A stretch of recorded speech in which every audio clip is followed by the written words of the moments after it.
Livro de Marcos, capítulo 1. A obra de João Batista.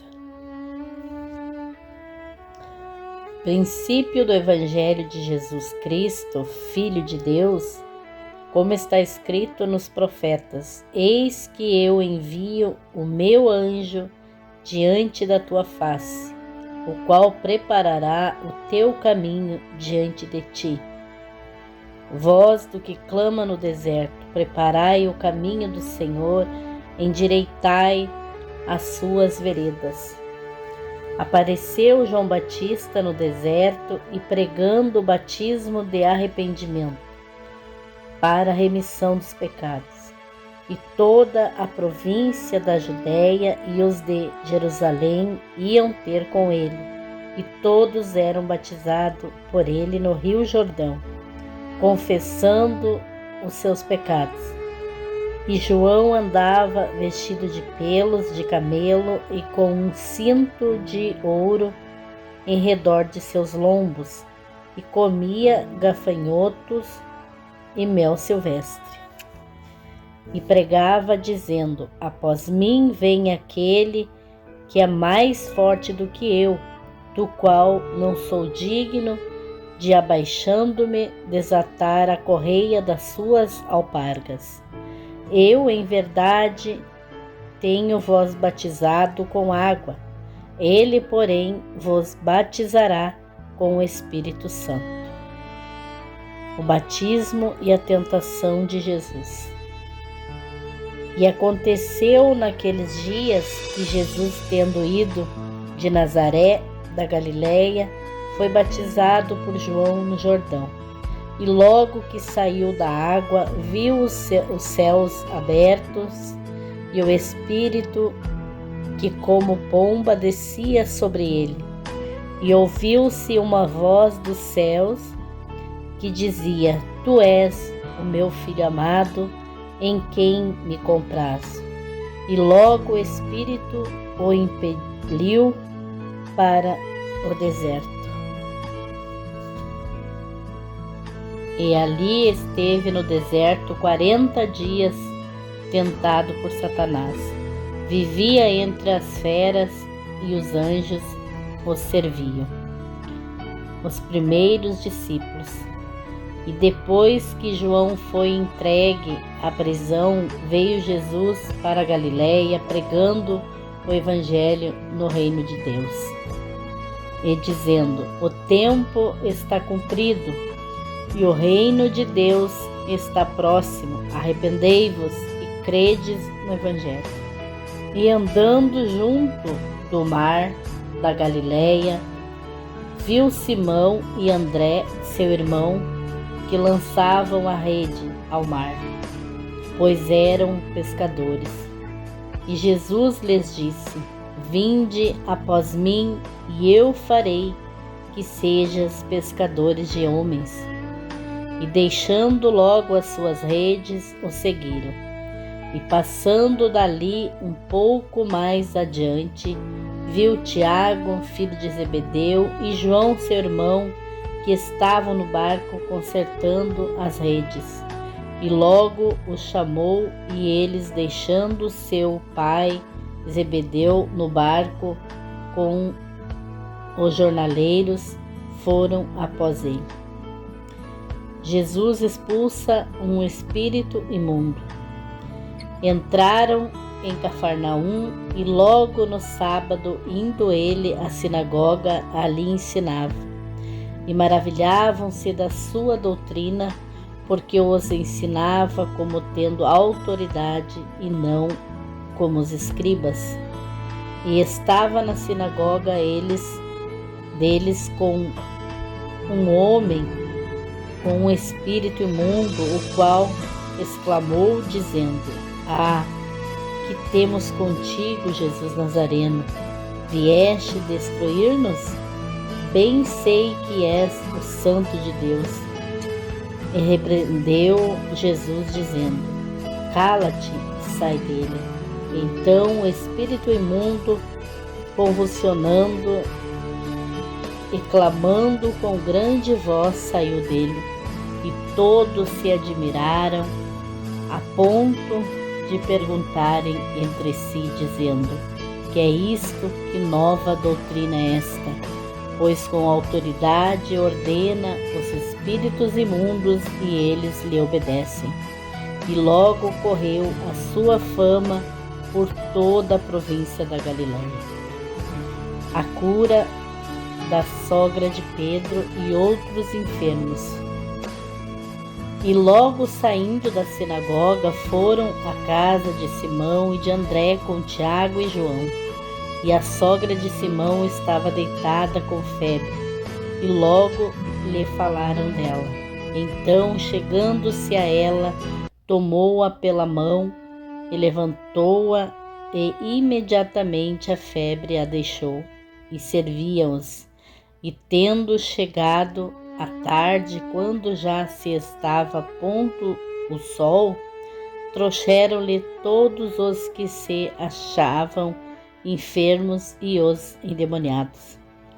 E toda a cidade se ajuntou à porta e curou muitos que se achavam enfermos de diversas enfermidades e expulsou muitos demônios, porém não deixava falar os demônios, porque o conheciam. E levantando-se de manhã muito cedo, fazendo ainda escuro, saiu e foi para um lugar deserto e ali orava. E seguiram-no Simão e os que com ele estavam. E achando, lhe disseram: todos te buscam. E ele lhes disse: vamos às aldeias vizinhas, para que eu ali também pregue, porque para isso vim. E pregava na sinagoga deles por toda a Galiléia e expulsava os demônios. A cura de um leproso. E aproximou-se dele um leproso, que rogando-lhe e pondo-se de joelho diante dele, lhe dizia: se queres bem, podes limpar-me. E Jesus, movido de grande compaixão, estendeu a mão, tocou e disse-lhe: quero ser limpo? E tendo ele dito isto, logo a lepra desapareceu e ficou limpo. E advertindo-o severamente, logo o despediu. E disse-lhe: olha, não digas nada a ninguém, porém vai, mostra-te ao sacerdote e oferece pela tua purificação o que Moisés determinou para lhe servir de testemunho. Mas tendo ele saído, começou a apregoar muitas coisas e a divulgar o que acontecera, de sorte que Jesus já não podia entrar publicamente na cidade, não conservava-se fora em lugares desertos. Todas as partes iam ter com ele. Capítulo 2. A cura do paralítico em Cafarnaum. E alguns dias depois entrou outra vez em Cafarnaum e soube-se que estava em casa. E logo se ajuntaram tantos que nem ainda nos lugares junto à porta cabiam, e anunciava-lhes a palavra. E vieram ter com ele, conduzindo um paralítico trazido por 4, e não podendo aproximar-se dele por causa da multidão, descobriram o telhado onde estava e, fazendo um buraco, baixaram o leito em que jazia o paralítico. E Jesus, vendo a fé deles, disse ao paralítico: filho, perdoados estão os teus pecados. E estavam ali assentados alguns dos escribas que arrazoavam em seus corações, dizendo: por que diz este assim blasfêmia?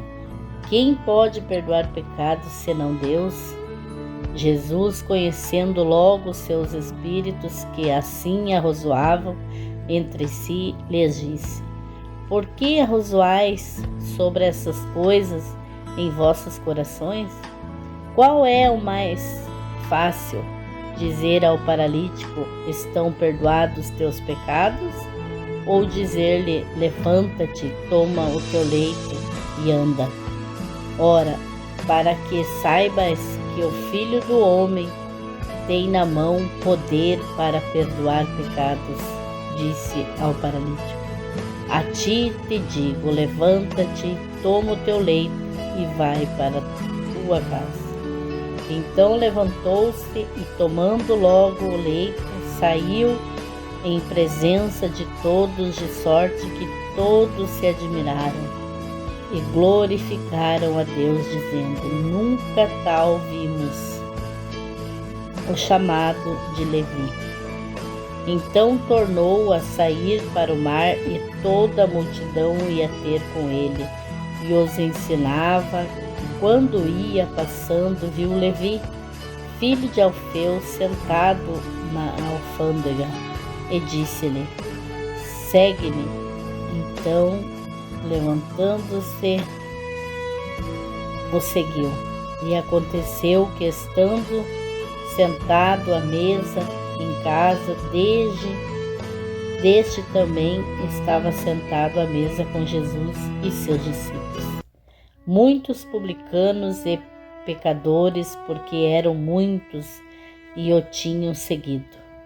E os escribas e fariseus, vendo-o comer com os publicanos e pecadores, disseram aos seus discípulos: Por que come e bebe ele com os publicanos e pecadores? E Jesus, tendo ouvido isto, disse-lhes: Os sãos não necessitam de médico, mas sim os que estão doentes, e não vim chamar os justos, mas sim os pecadores ao arrependimento.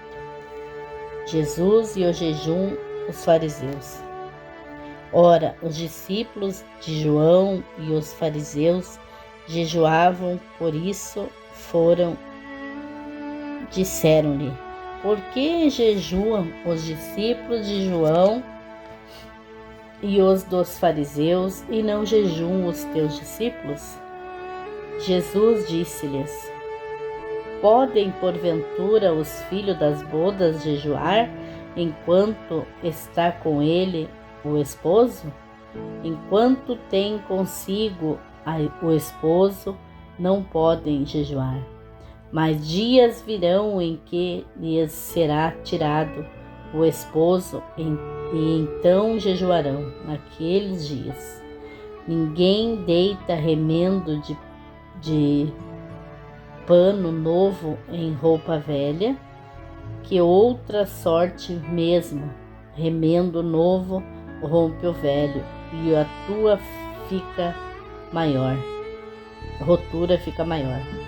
E ninguém deita vinho novo em odres velhos, e outra sorte o vinho novo rompe os odres, e entorna-se o vinho, e os odres estragam-se. O vinho novo deve ser deitado em odres novos. O Senhor do sábado.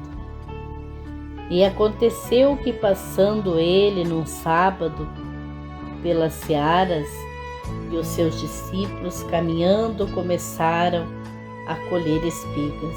E os fariseus lhes disseram: Vês por que fazem no sábado o que não é lícito? Mas ele disse-lhes: Nunca lestes o que fez Davi, quando estava em necessidade e teve fome, ele e os que com ele estavam?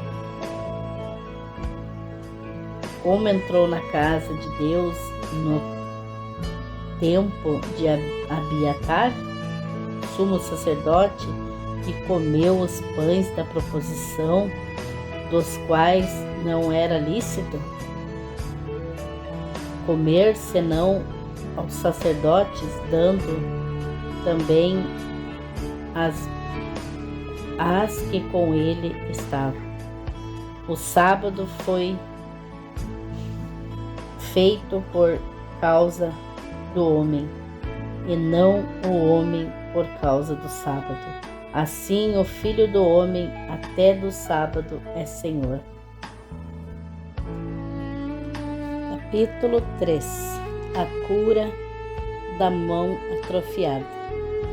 E outra vez entrou na sinagoga, e estava ali um homem que tinha uma das mãos mirrada. E estava observando se curaria no sábado para o acusarem. E disse ao homem que tinha a mão mirrada: levanta-te e vem para o meio. E perguntou-lhes: é lícito no sábado fazer bem ou fazer mal? Salvar a vida ou matar? E eles calaram-se. E olhando para eles em redor, com indignação, condoendo-se da dureza do seu coração, disse ao homem: estende a tua mão. E ele estendeu, e foi-lhe restituída a sua mão, sã como a outra. E tendo saído os fariseus, tomaram logo conselho com os herodianos contra ele, procurando ver como o matariam. Uma multidão procura por Jesus. Retirou-se Jesus com os seus discípulos para o mar, e seguia-o uma grande multidão da Galileia e da Judéia, de Jerusalém, da Idumeia, de além do Jordão, e de perto de Tiro e de Sidom. Uma grande multidão que, ouvindo com grandes coisas fazia, vinha ter com ele. E ele disse aos seus discípulos que lhe tivessem sempre pronto um barquinho junto dele, por causa da multidão, para que o não oprimisse, porque tinha curado a muitos, de tal maneira que todos quantos tinham algum mal se arrojavam sobre ele para lhe tocarem. E os espíritos imundos, vendo-o, prostraram-se diante dele e clamavam, dizendo: tu és o Filho de Deus? E ele os ameaçava muito para que não o manifestasse. A escolha dos 12 apóstolos. E subiu ao monte e chamou para si os que ele quis que vieram a ele. E nomeou 12 para que tivessem com ele e os mandasse a pregar. E para que tivessem o poder de curar as enfermidades e expulsar os demônios. A Simão, a quem pôs o nome de Pedro, e a Tiago, filho de Zebedeu, e a João, irmão de Tiago, aos quais pôs o nome de Boanerges, que significa filhos do trovão, e a André, Felipe, Bartolomeu, Mateus, Tomé e Tiago, filho de Alfeu, a Tadeu e a Simão, o Zelote, e a Judas Iscariotes, o que o entregou. E foram para uma casa, e afluiu outra vez a multidão, de tal maneira que nem sequer podiam comer pão. Acusações contra Jesus. E quando os seus ouviram isto, saíram para o prender, porque diziam: está fora de si. E os escribas que tinham descido de Jerusalém diziam: tem Beelzebu, pelo príncipe dos demônios, expulsa os demônios. E chamando-os a si, disse-lhes por parábola: como pode Satanás expulsar Satanás? Se um reino se dividir contra si mesmo, tal reino não pode subsistir. Se uma casa se dividir contra si mesma, tal casa não pode subsistir. E se Satanás se levantar contra si mesmo e for dividido, não pode subsistir, antes tem fim. Ninguém pode roubar os bens do valente, e entrando-lhe em sua casa, se primeiro não amarrar o valente, então roubará a sua casa. Na verdade vos digo que todos os pecados serão perdoados aos filhos dos homens, e toda sorte de blasfêmias com os que blasfemarem. Qualquer, porém, que blasfemar contra o Espírito Santo nunca obterá perdão, mas terá réu do eterno juízo. Porque diziam: tem espírito imundo. A mãe e os irmãos de Jesus. Chegaram então seus irmãos e sua mãe, e estando fora, mandaram-no chamar. E a multidão estava sentada ao redor dele, e disseram-lhe: eis que a tua mãe e teus irmãos te procuram, e estão lá fora. E ele lhe respondeu, dizendo: quem é minha mãe e meus irmãos? E olhando em redor para os que estavam assentados junto dele, disse: eis aqui minha mãe e meus irmãos. Porquanto qualquer que fizer a vontade de Deus, esse é meu irmão, minha irmã e minha mãe. Capítulo 4. A parábola do semeador. Outra vez começou a ensinar junto do mar, e ajuntou-se a ele grande multidão, de sorte que ele entrou e assentou-se num barco sobre o mar. Porém toda a multidão estava em terra junto do mar, e ensinava-lhes muitas coisas por parábolas, e lhes dizia na sua doutrina: ouvi, e eis que saiu a semeador. E aconteceu que, semeando ele, uma parte da semente caiu junto do caminho. Então vieram as aves do céu e a comeram. E outra caiu sob pedregais, onde não havia muita terra, e nasceu logo, porque não tinha terra profunda. Mas saindo o sol, queimou-se, e como não tinha raiz, secou-se. E outra caiu em espinhos, e crescendo os espinhos a sufocaram, e não deu fruto. E outra caiu em boa terra, e deu fruto, que vingou e cresceu, e um produziu 30, e outro 60, e outro 100. E disse-lhes: quem tem ouvido para ouvir, ouça. E quando se achou só, os que estavam junto dele, com os 12, interrogaram-no acerca da parábola. E ele disse-lhes: a vós vos é dado saber os mistérios do reino de Deus, mas aos que estão de fora, todas essas coisas se dizem por parábola, para que vendo vejam e não percebam, e ouvindo ouçam e não entendam, para que não se convertam e lhes sejam perdoados os pecados. E disse-lhes: não percebeis esta parábola? Como, pois, entendereis todas as parábolas? O que semeia, semeia a palavra, e os que estão junto do caminho são aqueles em quem a palavra é semeada. Mas tendo-a eles ouvido, vem logo Satanás e tira a palavra que foi semeada nos seus corações.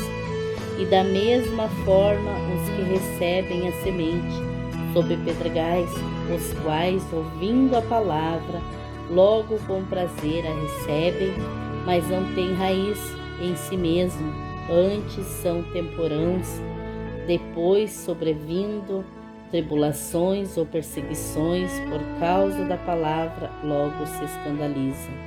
E outros são os que recebem a semente entre espinhos, os quais ouvem a palavra, mas os cuidados deste mundo, engano das riquezas e as ambições de outra sorte, de outras coisas, entrando, sufocam a palavra e ficam infrutíferas. E os que recebem a semente em boa terra são os que ouvem a palavra e a recebem e dão fruto, um a 30 e outro 60 e outro 100 por um. A parábola da candeia. E disse-lhes: vem porventura a candeia para se meter debaixo do alqueire ou debaixo da cama? Não vem antes para se colocar no velador? Porque nada há encoberto que não haja de ser manifesto, e nada se faz para ficar oculto, mas para ser descoberto. Se alguém tem ouvidos para ouvir, ouça. E disse-lhes: atendei ao que ides ouvir, com a medida com que medirdes, vós medirão a vós, e ser-vos-ão ainda acrescentada a vós que ouves. Porque ao que tem se lhe há dado, e ao que não tem, até o que tem lhe será tirado. A parábola da semente. E dizia: o reino de Deus é assim, como se um homem lançasse semente na terra, então dormisse e se levantasse de noite ou de dia, e a semente brotasse e crescesse, não sabendo ele como, porque a terra por si mesma frutifica. Primeiro a erva, depois a espiga, por último o grão, cheio na espiga. E quando já o fruto se mostra, mete-lhe logo a foice, porque está chegada a ceifa. A parábola do grão de mostarda. E dizia: a que assemelharemos o reino de Deus? Ou com que parábola o representaremos? E como um grão de mostarda, que quando se semeia na terra, e a menor de todas as sementes que há na terra, mas tendo sido semeado, cresce e faz-se a maior de todas as hortaliças, que cria grandes ramos, de tal maneira que as aves do céu podem aninhar-se debaixo da sua sombra. E com muitas parábolas como essas lhes dirigia a palavra, segundo o que podiam compreender. E sem parábolas nunca lhes falava, porém tudo declarava em particular aos seus discípulos. Jesus acalma a tempestade. E naquele dia, sendo já tarde, disse-lhes: passemos para o outro lado. E eles, deixando a multidão, o levaram consigo, assim como estava no barco. E havia também com ele outros barquinhos, e levantou-se grande temporal de vento, e subiam as ondas por cima do barco, de maneira que já se enchia, e ele estava na popa dormindo, sobre uma almofada. Então o despertaram, dizendo-lhe: Mestre, não se te dá que pereçamos? E ele, despertando, repreendeu o vento e disse ao mar: Cala-te, aquieta-te. E o vento se aquietou, e houve grande bonança. E disse-lhes: Por que sois tão tímidos? Ainda não tendes fé? Então sentiram um grande temor e diziam uns aos outros: Mas quem é este que até o vento e o mar lhe obedecem?